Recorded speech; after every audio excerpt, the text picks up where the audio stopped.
Dear viewers, welcome back to another video lecture on Daily Current Affairs by हर दिन की बात। उम्मीद है आप सभी खैरियत से होंगी।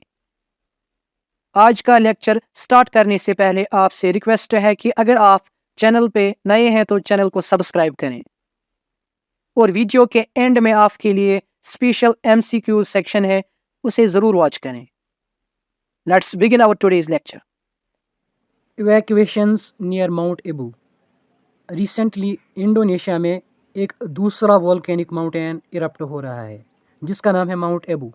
इससे पहले इंडोनेशिया में अप्रैल के महीने में माउंट रोंग नामी वोल्केनो इरप्ट हुआ था और अब की बार माउंट एबू के नाम से एक वोल्केनिक माउंटेन है वो इरप्ट हो रहा है, जिस वजह से hundreds and thousands of people को रिलोकेट किया गया है टुवर्ड्स सेफर पोजीशन।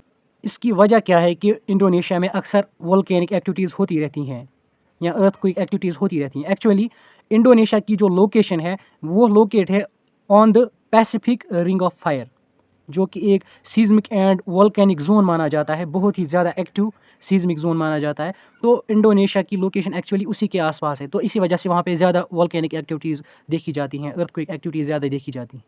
तो अगर आपसे पूछा जाए कि रिसेंटली इंडोनेशिया में कौन कौन से माउंटेन्स इरप्ट हुए हैं, वोल्केनिक माउंटेन्स, तो आपका आंसर रहेगा Mount Ibu and Mount Rohtang. Shinkula tunnel, ये एक टनल बनाई जाएगी बॉर्डर रोड्स ऑर्गेनाइजेशन की तरफ से, तो इस पे काम स्टार्ट होगा मिड सितंबर में इस साल के। ये मनाली जो कि हिमाचल में पड़ता है उसको लेह के साथ लद्दाख में कनेक्ट करेगी। इस प्रोजेक्ट को कंप्लीट होने के लिए 4 इयर्स का टारगेट दिया गया है। आपसे एग्जाम में पूछा जा सकता है कि अंडर कंस्ट्रक्शन कौन सी वो टनल है जो लेह और मनाली को आपस में कनेक्ट करेगी, तो इसका आंसर रहेगा शिंकुला टनल। ये लेह और मनाली को कनेक्ट करेगी वाया नीमू पदम दरछा रूट।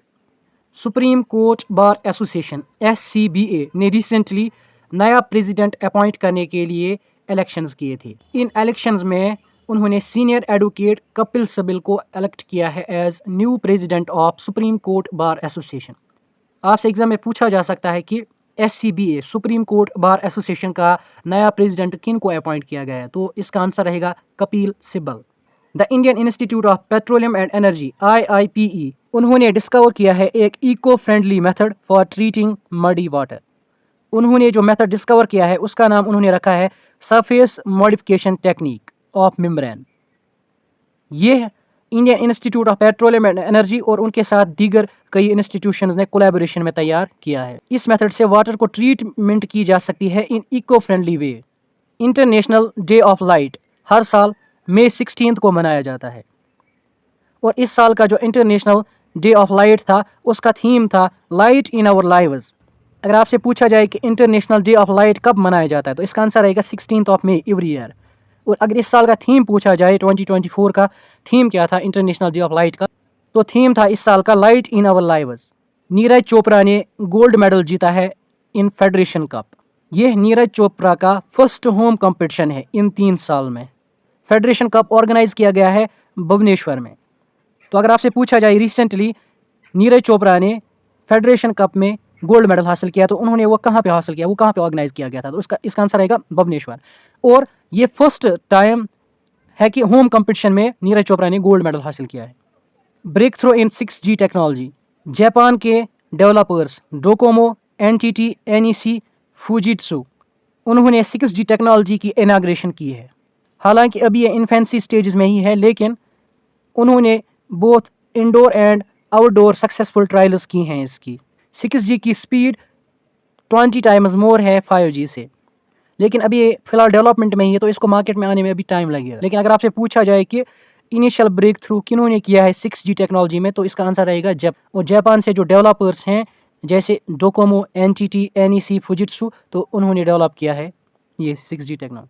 अब बढ़ते हैं आज के MCQs फ्रॉम प्रीवियस वीडियोज़ की तरफ। आज का क्वेश्चन नंबर फर्स्ट है, recently who has been honored with Global Excellence Award 2024 for outstanding contributions in education? Global excellence award 2024 किन को दिया गया for their outstanding contribution in education? आपके ऑप्शंस हैं Raja Ram Jain, Chandrakant Sateeja, Yashwant Singh, Surendra Kishore. Question number second, Manika Batra recently seen in the news is associated with which sports? Manika Batra, जिनको recently news में देखा गया, वो किस स्पोर्ट्स फील्ड से बिलोंग करती हैं? ऑप्शंस हैं badminton, table tennis, football, chess. आज के वीडियो लेक्चर में इतना ही। अगर आपने अभी तक हमारे पिछले वीडियोज़ नहीं देखे हैं तो यहाँ आई बटन पर क्लिक करके ज़रूर वॉच करें, या आप इस वीडियो के डिस्क्रिप्शन में भी जाकर देख सकते हैं, प्रीवियस वीडियोज़ की लिंक्स वहाँ पे दी गई हैं। अगर आप हमारी चैनल पे नए हैं तो चैनल को सब्सक्राइब कीजिए।